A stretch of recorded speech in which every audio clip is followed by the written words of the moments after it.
আব্দুল্লাহ কুমিল্লা সরাসরি প্রশ্ন করবেন, ব্যাখ্যার প্রয়োজন নেই। আসসালামু আলাইকুম। যেহেতু শিক্ষা নিয়ে কথা হচ্ছে, আমাদের বর্তমানে মাননীয় স্পিকার, আমরা যদি বর্তমান শিক্ষা ব্যবস্থা দেখি, আমাদের এন্ট্রান্স ইনস্টিটিউশনগুলোতে বিশেষ করে প্রাথমিক শিক্ষায় আমরা দেখছি যে ভর্তি প্রক্রিয়াতে আমাদের এখন দুইটা পদ্ধতি প্রচলিত ছিল। এডমিশন বাই মেরিট আগে প্রচলিত ছিল, এখন সেটা কনভার্ট হয়েছে এডমিশন বাই লটারির মাধ্যমে এখানে বাচ্চাদেরকে ভর্তি করা হয়। ফলত যেটা হয়েছে, ফিডার ইনস্টিটিউশনগুলোর শিক্ষার মান অনেক কমে গিয়েছে, যার ফলে টার্সিয়ারি এডুকেশনে আমরা কোয়ালিটি সম্পন্ন ছাত্র আমরা বিশ্ববিদ্যালয়গুলোতে আমরা পাঠাতে পারি না। এখন মাননীয় মন্ত্রী মহোদয়ের কাছে আমার প্রশ্ন থাকবে, এই যে প্রাইমারি স্কুলে বাচ্চাদেরকে ভর্তি করানোর ক্ষেত্রে আমরা কি ভর্তি প্রক্রিয়াটা আমরা পরিবর্তন করব কিনা, নাকি এই যে এডমিশন বাই লটারির মাধ্যমে আমরা নিব এবং মেরিটকে আমরা সবসময় দমায় রাখবো, নাম্বার ওয়ান। আর নাম্বার টু আমাদের বর্তমান শিক্ষা পদ্ধতিতে আমরা যদি দেখি, আমরা যারা পয়সা দিয়ে কিনতে পারে তারা এখন ইংরেজি মাধ্যমটা কিনছে, যারা পয়সা দিয়ে ইংরেজি মাধ্যম কিনতে পারে না তারাই কেবল আপনি যেই শিক্ষা পদ্ধতি আমাদের জন্য জনজীবনের জন্য আপনি চালু করেছেন সেটা আমরা কিনছি, আর যারা সেটাও কিনতে পারে না তারা মাদ্রাসা শিক্ষা পদ্ধতি কিনছে।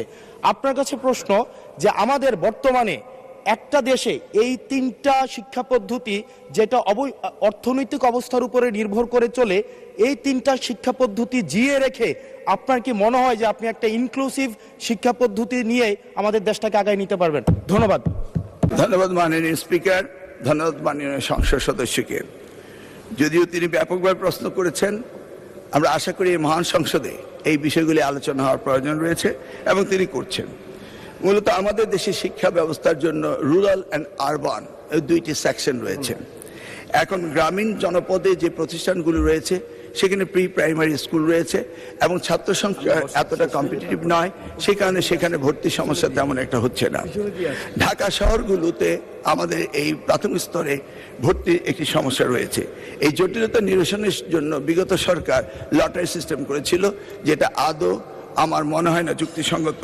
তবে আগামী বছরে এই শিক্ষা ব্যবস্থা ভর্তি সিস্টেম কিভাবে করা হবে সেটা আনুষ্ঠানিকভাবে আমরা স্টেক হোল্ডারদের সাথে অর্থাৎ অভিভাবকদের সাথে বিভিন্ন রকম সেমিনার সিম্পোজিয়াম করে মাননীয় সংসদ সদস্য সকলের অভিমত নিয়ে একটি জনমত সৃষ্টি করে আমরা আগামী 2027 জানুয়ারি ভর্তির বিষয়ে চিন্তা করব।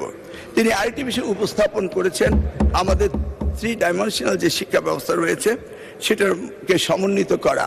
ধর্মীয় অনুভূতিতে ইবতেদায়ী রয়েছে, মাদ্রাসার মধ্যে রয়েছে, কওমিতে রয়েছে, ইংলিশ মিডিয়াম রয়েছে, বাংলা মিডিয়াম রয়েছে, সবগুলিকে সমন্বিত করা একটি জটিল ব্যাপার রয়েছে। তবু আমরা ইতিমধ্যে কমিটি করেছি ইংলিশ মিডিয়াম স্কুলগুলোকে সরকারের আওতায় এনে তাদেরকে কিভাবে আমাদের যুগোপযোগী শিক্ষা ব্যবস্থা বাংলাদেশের দেশের নিয়ম কানুন মেনে করা যায় সেই বিষয়ে আমরা কাজ করছি। ইতিমধ্যে আমরা কমিটি গঠন করে তাদের সাথে যোগাযোগ করছি। দ্বিতীয়টি হলো ইবতেদায়ী শিক্ষা ব্যবস্থা, সেটাকেও আমরা ইতিমধ্যেই সেই বিষয়ে ব্যাপক কাজ শুরু করেছি। আর কওমি শিক্ষা ব্যবস্থাকে কিভাবে অন্তর্ভুক্ত করা যায়, কারণ একটি দেশে বিভিন্ন শিক্ষা ব্যবস্থা না থেকে কিভাবে শিক্ষা ব্যবস্থা সমন্বিত করা যায় সেই ব্যাপারে সরকারের পক্ষ থেকে প্রচেষ্টা এবং উদ্যোগ আমরা নিচ্ছি। ইনশাআল্লাহ আগামী দিনগুলোতে পর্যায়ক্রমে আপনারা দেখতে পাবেন। আপনাকে অশেষ ধন্যবাদ।